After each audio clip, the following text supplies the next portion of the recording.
Okay, so we'll start first yung mga simple lang muna, hindi muna yung lambda function, okay? So, first is we want to get the number of, or the unique names of the stores. So, I'll create a table first, so that's easy to reference this table or data. So, I'll say data. And then, first is we want to get the unique names, or unique store names rather. So it's basically just a unique function, and then we highlight our store name here. So, okay, so as you can see, we have the store names already. In this particular case, it's going to be in 1 row and then 4 columns. So we also want to do that. So to do that, we can use the 2-row function. Yo, maayong gabi, Jim Maboy. 2-row. Ayan, 2-row function. So, i-close lang natin yung unique function natin para mag-transpose siya to row. So, you can also use transpose if you prefer. But I prefer using 2-row kasi mas, mas maiksi. And then, this time, we want to filter by, ano lang pala to? 4 na filters. 4 na filter per column kasi itong first, ang header natin is going to be unique. Oh, umiyak yung baby ko. Okay. Filter. And then we filter it by store name. So we highlight our employee names first. That's our array. After that, we want to only include the store name with the corresponding store name that is listed in our header per column. So we can highlight our store name. So that's our include part, but we want to add one more section in this include part, which is our equal sign or equal operator, and then we want to click the header, this one. So ano lang natin, i-lock lang natin yung row.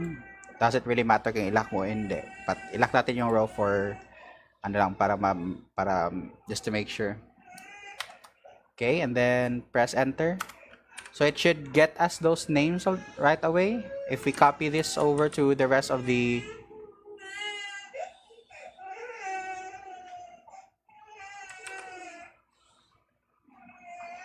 umiyak yung baby ko, guys. Okay, so if we copy this over, it's easy. Pero the case is if we add one more here, for example, if we add another tawag dyan, a store name, for example, KFC. Yung ano lang maa-add dito, pag nag-add tayo dito ng John, hindi automatic mag-add to kasi kailangan pa natin i-copy paste to, yung filter function natin. So, that's why we want to use a spilled array formula so that nandito lang sa isang cell yung formula natin, and automatically magiging dynamic yung natin formula. So pero kapag hindi naman alam mo naman na static lang yung data mo, 4 lang talaga yung yung store names, pwede na ata to. Pero let's do the one that we're trying to figure out, which is a spilled array function. Okay, so when you're trying to use when you're trying to yung populate na data na 2D, merong row tsaka merong tawag diyan, merong row tsaka merong column. Then pag parang table format siya, what you would usually use in this scenario is kapag gagamit ka ng mga lambda formulas is going to be make array or reduce. So, same lang sa ginamit ko sa Excel challenge number 8 kahapon. But this time, reduce lang yung gagamitin natin. Kasi mas shorter. Okay, so sa reduce, it's going to take reduce function is going to take an initial value. So, ang initial value natin in this case is wala. Wala lang tayong initial value. Double quotations lang. Blank lang. So, para lang yung starting value mo. So, for example, kung starting value mo is itong i-highlight mo to, edi yung buong ano mo, buong tawag diyan, buong data mo yung nagiging starting value. Pero in our case, gagawin lang nating blank para makakapag-traverse tayo sa ano mamaya sa array natin. Okay, blank lang muna to kasi we're dealing with text. If you're dealing with numbers, pwede mo tong instead of blank, pwede mo gawing 0. Pero depende talaga yan sa use case, but in this case, blank yung ilalagay natin. And then yung first array natin is going to be yung unique natin na store name. So why not ano lang muna, create muna tayo ng let function. Let function muna tayo para i-store lang natin yung unique natin kasi may row din to eh. So, store names. Ayan. So, lagay ko lang yung ginawa ko kanina na formula, unique, to row tsaka unique, tapos itong store name. Yan naman yung ginawa ko kanina na formula. Para meron tayong header mamaya at meron tayong bases sa ating ita-traverse na ano. So, ilabas ko si store name, tingnan natin. So, ayun yung store names natin. May, ano din yan, dynamic na din yan. Okay, so, next is, edit ko lang konti. Next is, going to be, since ito, okay na naman to reference natin, automatic na to mag-adjust kasi naka-table to eh. So, hindi na tayo magre-reference ng ganito, column, tsaka, column, letter, tsaka row number. Kasi kailangan mong i-adjust kapag ganyan eh, manually. Okay, so unless kung gagamit ka ng mga count A, so may madagdag pa na na mga formula. So pag ginawa mong table, mas easier.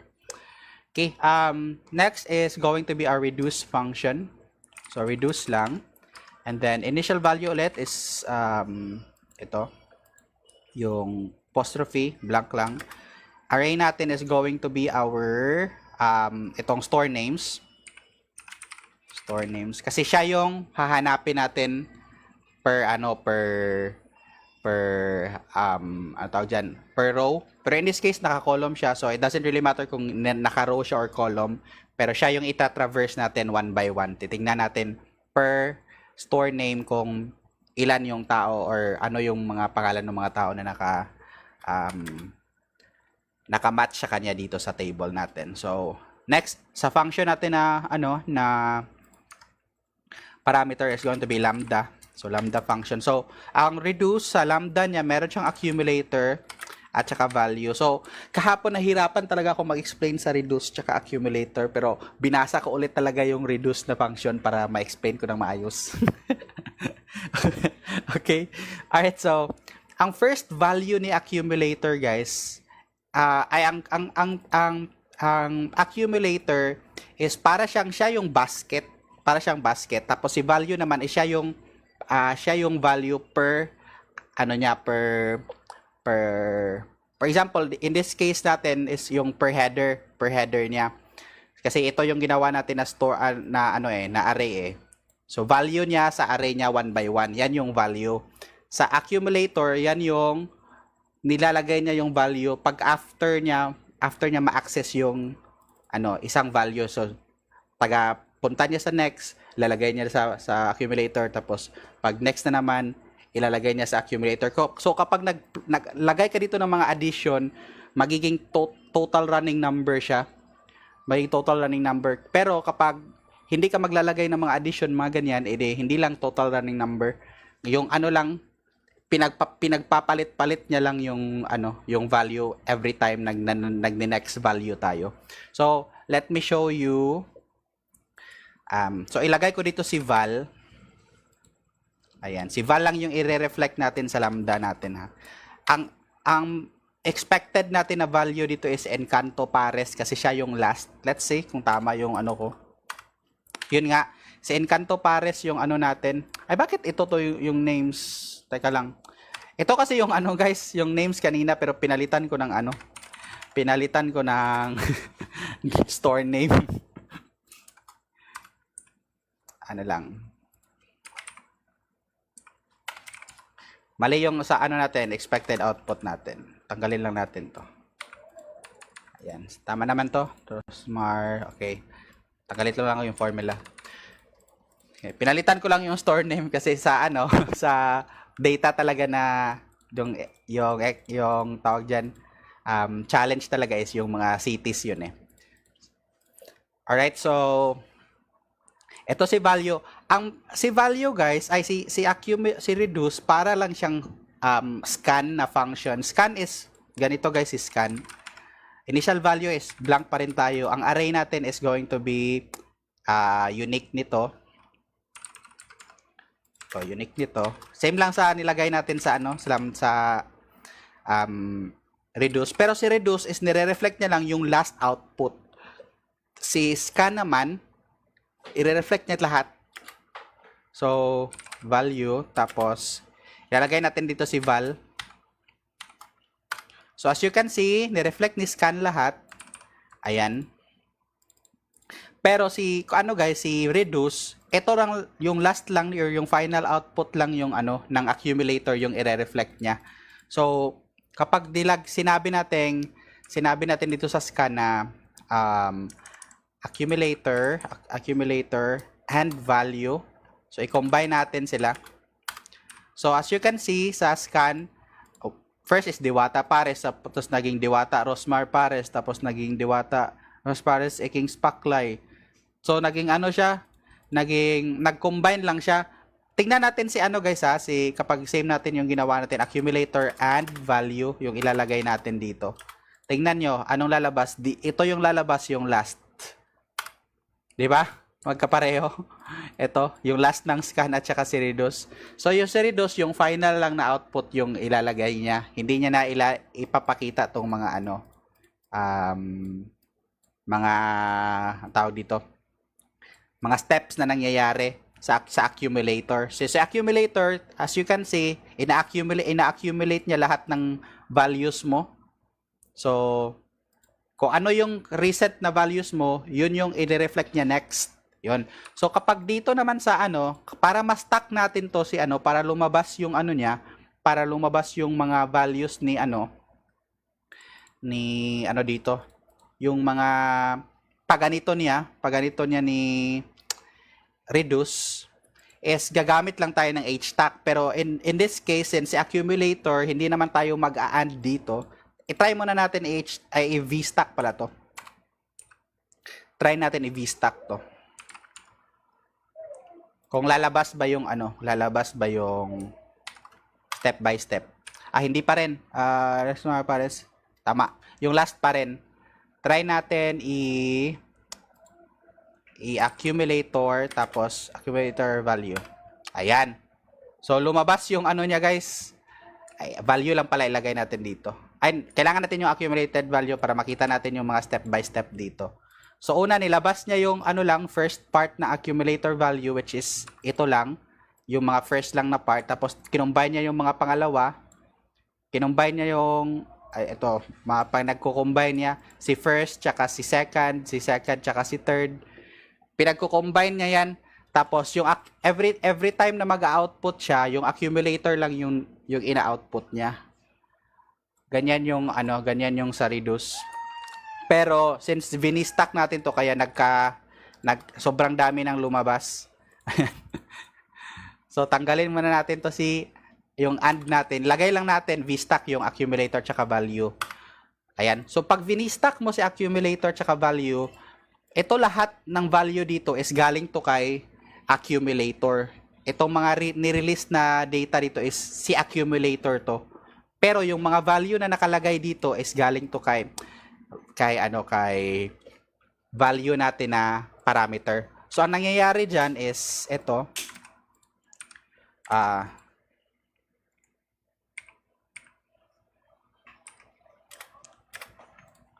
Ayan. So, ito si value. Si accumulator naman is ito. So, first instance, since ang ating initial value is blank. Kaya, as you can see, meron tayong first data dito na blank. So, yan yung sa first ni accumulator. So, meron tayo ditong ganyan. Meron tayong blank. Lagay lang natin na word na blank. So, meron tayong first na data na blank. Tapos, trinaverse niya si si value sa first niya na check. Pagkatapos niya ma-check diyan, nilalagay niya sa kay accumulator. So kaya ang nag-output dito sa second natin cell ng array natin is si Diwata Pares kasi siya yung first na chinek. So nilalagay niya, pagka-check na naman niya sa second index, ilalagay niya naman kay accumulator kaya naging pangatlo si Rosmar. Kaya ayan, pag ganyan yan, chine-check niya lang tapos nilalagay niya sa accumulator value. Yun yung ginagawa ni sa reduce function tsaka sa scan function. So si value is para lang siyang taga-traverse tapos nilalagay niya kay accumulator lahat ng mga pangyayari. So sa accumulator na yung nagdi-display ng lahat ng mga pangyayari, ganon. Ayun. So at least medyo hindi na siya bitin yung explanation ko unlike yesterday. Medyo mahirap pa rin intindihin pero at least na siya. May konting insight na. Okay, so ang gagawin natin dito since na V-stack na natin to si accumulator tsaka value, I think pwede tayo ditong maglagay ng filter. Pero i-H-stack natin kasi gusto nating mag-stack naman tong formula natin by column. So kaya maglalagay tayo ng horizontal stackings. Okay, so ang gagawin lang natin dito is dito tayo maglalagay, instead of value lang, dito tayo maglalagay ng filter function natin na may value na gagamitin pa rin natin si value kasi siya yung i-equals natin. I-check natin kung Diwata Pares ba ang dyan. I-check natin Diwata Pares ba yung first natin i-check na store name, ganon. So, ang gagawin lang natin, tatanggalin natin to si val. Lang tayo. Kailangan ko bang mag V-stack dito or sa V-stack ko lang check ko lang ha. Kailangan ko ba bang mag V-stack dito or direkta H-stack na ata to? H-stack tayo kaagad guys. Try lang natin H-stack kaagad. Hindi din ako sure, pero try lang natin. So sa H-stack natin is first is meron tayo itong accumulator. Tapos, sasabihin natin dito na filter. I-filter natin yung employee names. Ayan. And then, sa include natin is same lang sa ginawa natin kanina, si store name. Ito, highlight natin to. And then, equals to value. Kasi siya, i-check niya man kung equals to Diwata Pares, Rosmar. Ganyan. So, equals to value. Kasi per line naman yung checking na yan. And then, let's see if this will work. Kung hindi, baka kailangan pa natin mag V-stack or kung ano pang lalagay natin. Ayun na nga. So, as you can see guys, sa first column natin is wala siyang na-check kasi blank yung si accumulator natin Di ba yung first entry kanina is blank? So, wala naman siyang blank dito. Unless meron tayong blank dito. Try natin lagyan ng blank. Ay, teka, may dito. Ayan dito. So, wala naman siyang... ito na, nilagay niya sa last. Nilagay niya sa last, guys. Si blank, parang inad niya as unique. Kasi hindi pala kasali itong first part sa unique natin na, na header. Kasi itong first part na to is ito lang talaga siya. Ito yung naka-reference sa kanya. So, kahit mag-add pala tayo ng blank is hindi rin pala siya, So, meron lang tayong gagawin dito mamaya para itong first column natin na to is matatanggal. Kasi hindi naman natin yan kailangan. Pero bago natin yan tanggalin is tanggalin muna natin tong mga NA. So, para matanggal yung NA, mag-if error lang tayo. If error, mga ganun.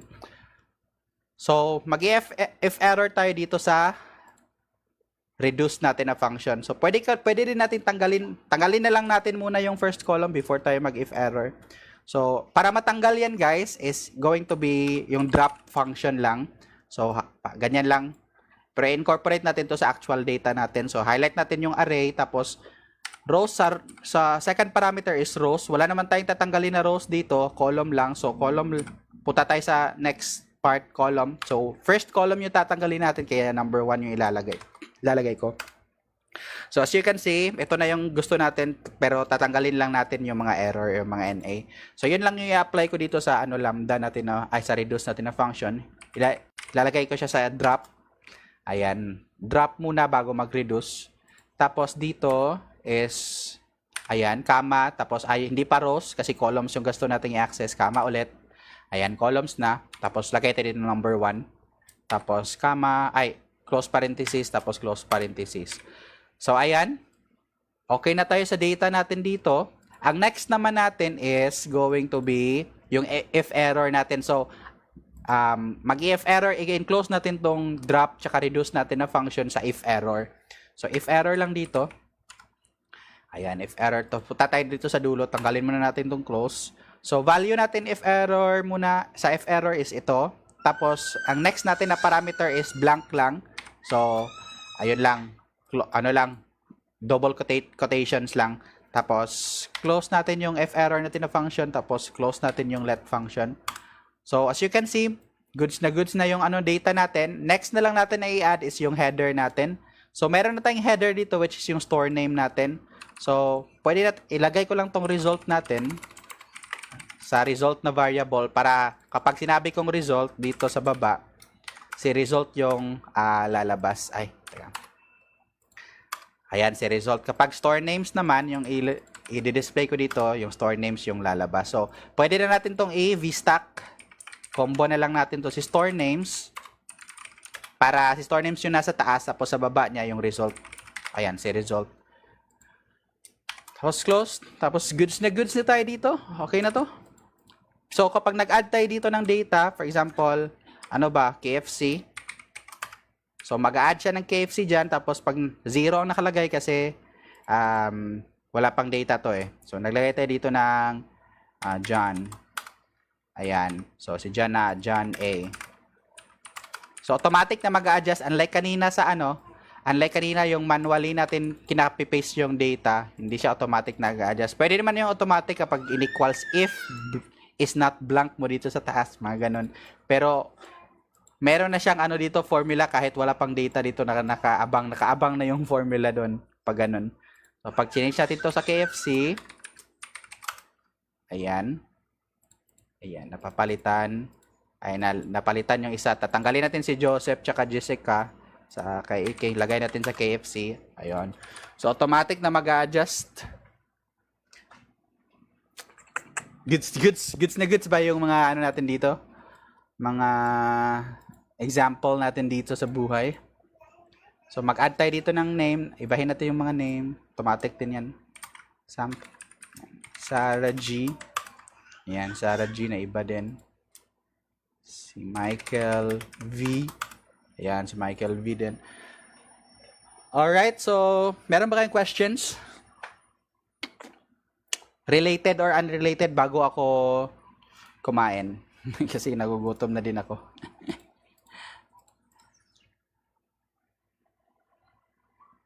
Bigay tayo ng at least 2 minutes. Kung walang question, edi mag-end live na ako. Ganun lang yun ang mga kasimple na buhay natin. So ito yung isa guys ito yung manual. Ulitin ko lang sa mga hindi nakaabot. Ito yung manual.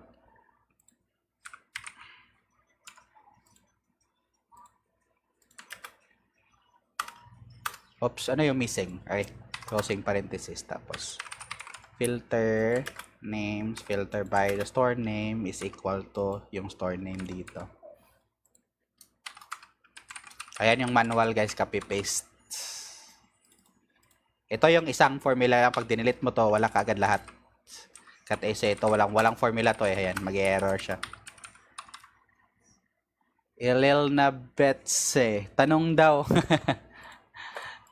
Ayan na pinilit magtanong no.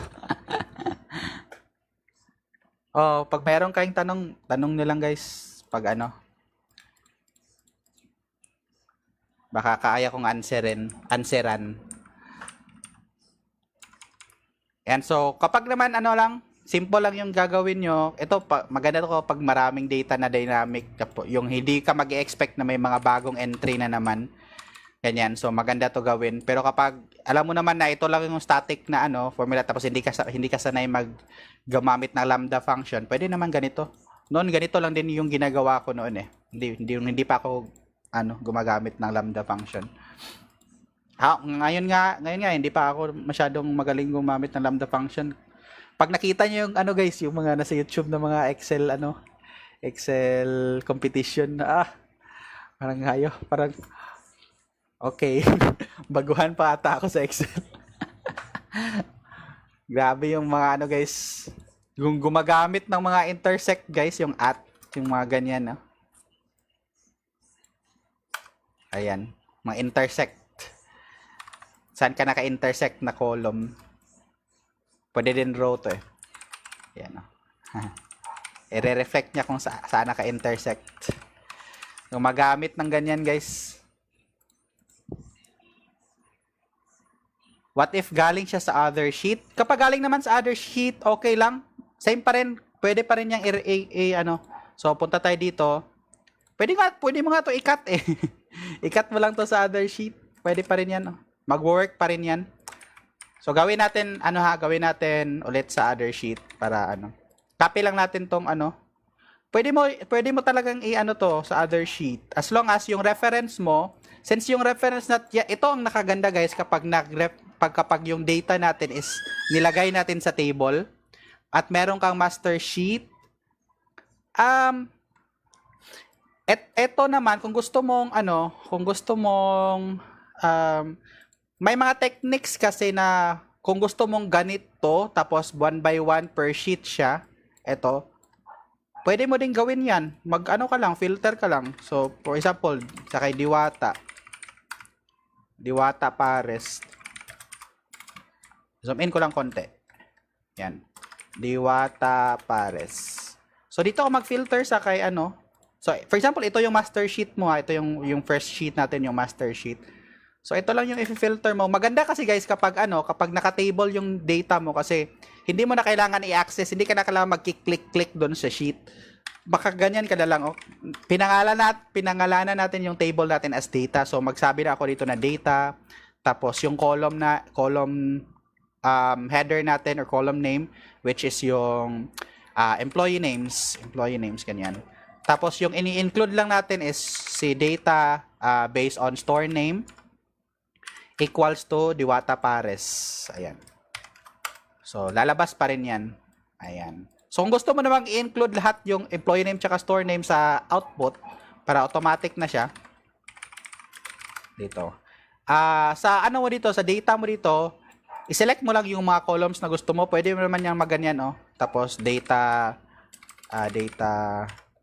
tapos store name. Pero in this case, since dalawa lang naman yung column, pwede mo na lang sabihin data. Ayan, data na lang.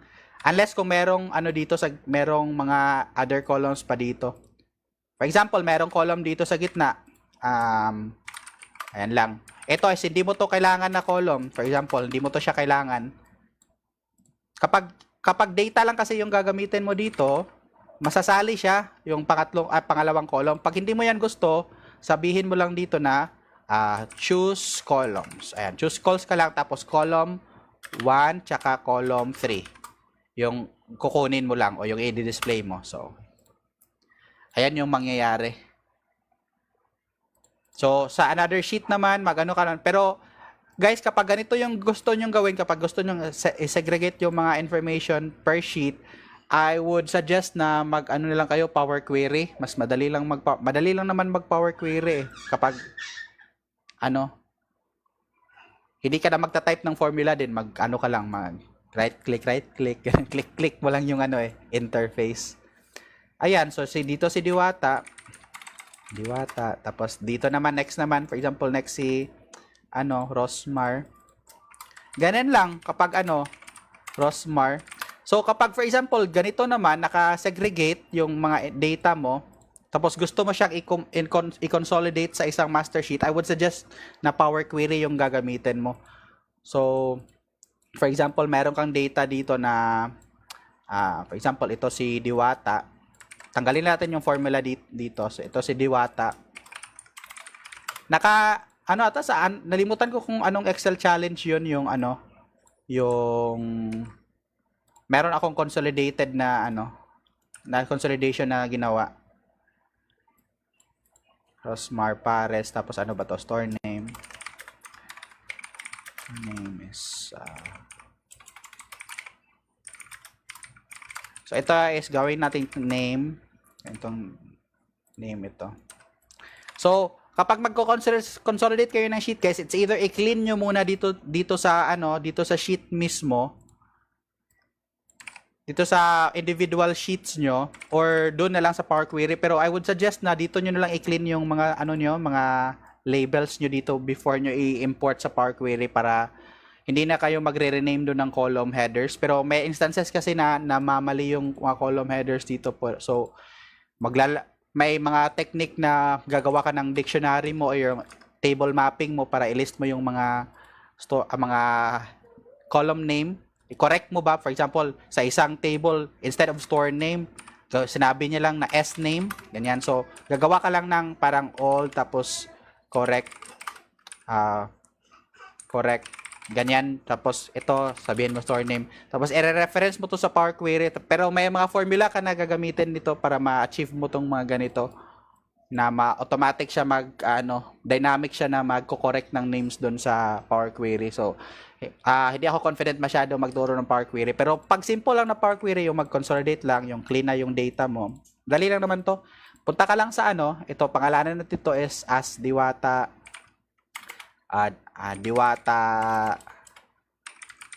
table. Ayan, Diwata table. Tapos ito naman is si Rosmar table. Hindi pwedeng mag space diyon sa table name guys. So underscore lang kung gusto niyo mag-space. Underscore na lang yung gagamitin nyo. So, punta ka dito sa data, get data, tapos launch mo yung Power Query Editor. So, it's either import mo tong one by one yung table, pero pwede din naman tong na technique na lang. Ito na lang yung gagamitan natin yung, gagawin ko ngayon. Kaya medyo malag siya kasi, kasi first time pa nag-open ng Power Query nga. Kaka-on ko lang ng PC ko eh. Okay. So, ayan. So, right-click mo lang dito sa gilid. Ito na yung Power Query Editor. Right-click mo lang sa gilid. New Query, tapos Other Sources ka, tapos Combine. Pero kapag na-import mo na yung nung mga... para ma-import mo yung one by one yung table mo guys, ito lang. Punta ka lang sa data, click mo yung table mo, tapos from table range. Tapos, automatic niya na i-import yan. Ayan, nandito na yung table. Tapos load to, close and load to. Tapos gagawin mo lang connection lang para hindi siya magki-create ng isa pang table na duplicate ng table nito. So connection lang yung gagawin mo, ganyan. Yan. So pagpunta mo balik mo sa Power Query Editor, meron na siyang connection para galing doon sa kay Rosmar table. As you can see, nandito na yung Rosmar table. Bakit napunta to sa Power Query na tutorial, no? So in this case, hindi muna natin to tatanggalin ko lang to muna. Gagamit lang tayo ng blank query. So, ito lang yung ita-type nyo guys, equals, kapag naka-table format tong data nyo, equals Excel, Excel.currentWorkbook. So, ito yung ita-type nyo. Ayan. Tapos, open and close parenthesis. Tapos, enter nyo. Pagka-enter nyo, magdi-display yan lahat ng table na available sa workbook mo. Hindi lang yan sa sheet. Sa entire workbook yan. So, lahat ito yung first table natin na ginawa natin sa sheet 1, ito sheet 2, ito sheet 3.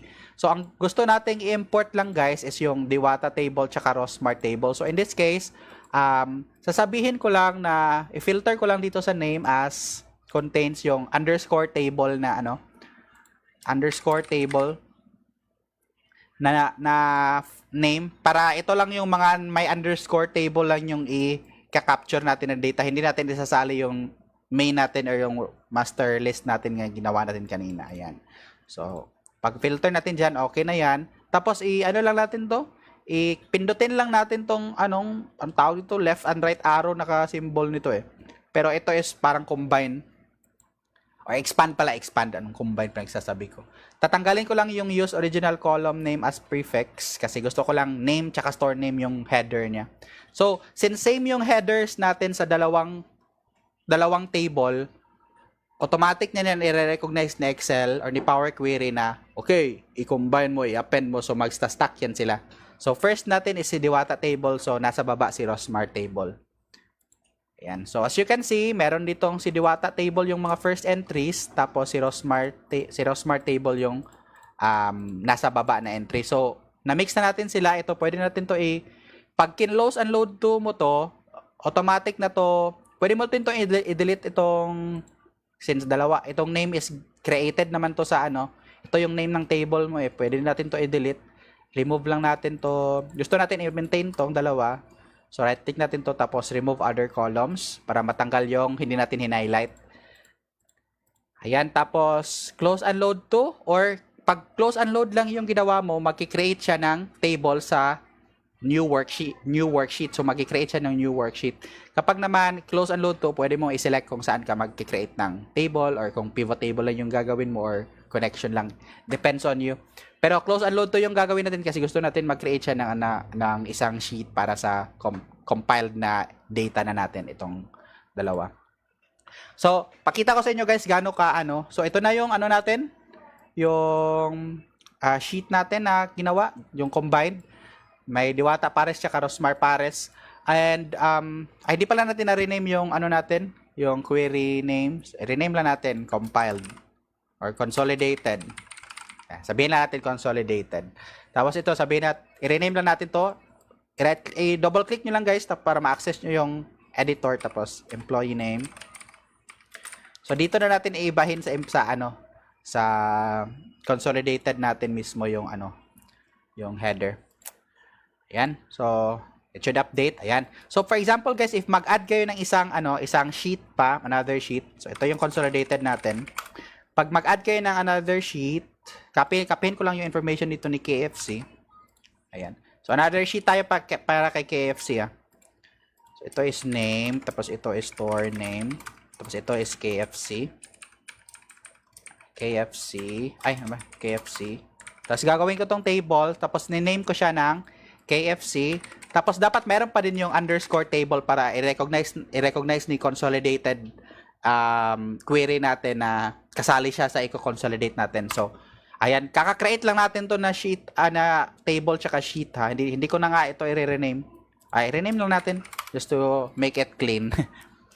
Okay. So, pagpunta na rin dito sa consolidated natin, balik tayo dito. Pag-refresh natin dito sa Power Query natin, ika-capture na yung bagong created na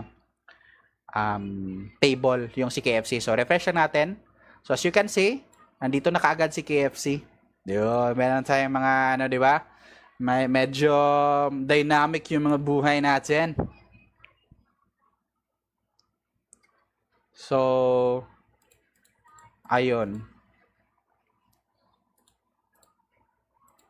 Meron ba kayong question?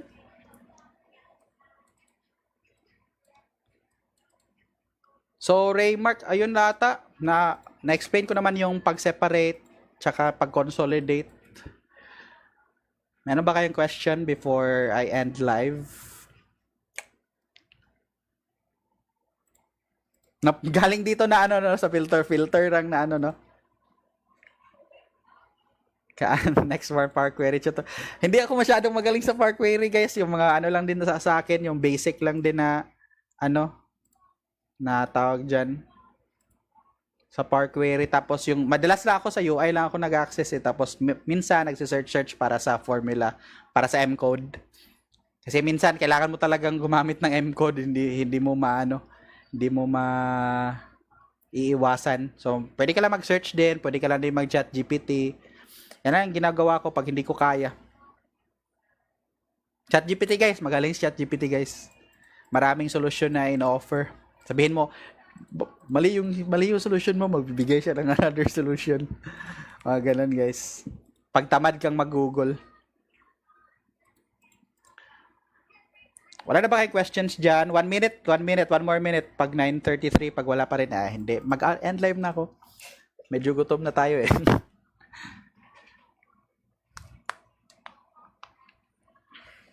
Maganda to aralin guys si reduce, reduce. Yung marami yan sila, reduce, make array, scan, map, by rows, by calls.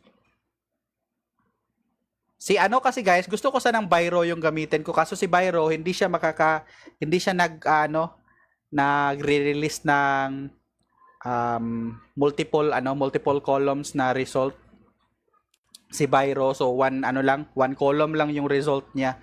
Kaya kailangan mong gumamit ng reduce or make array. Si make array naman is create ka ng gagawin natin tong index, yung mga ganito bago tayo mag-index time.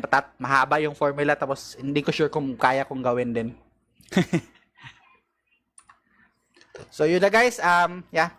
Good night sa inyo and happy Mother's Day ulit. So, kakain na kami. Alright. So, nandito pala yung camera ko. Nasanay ako nandito sa kabila. Woke check. Peace.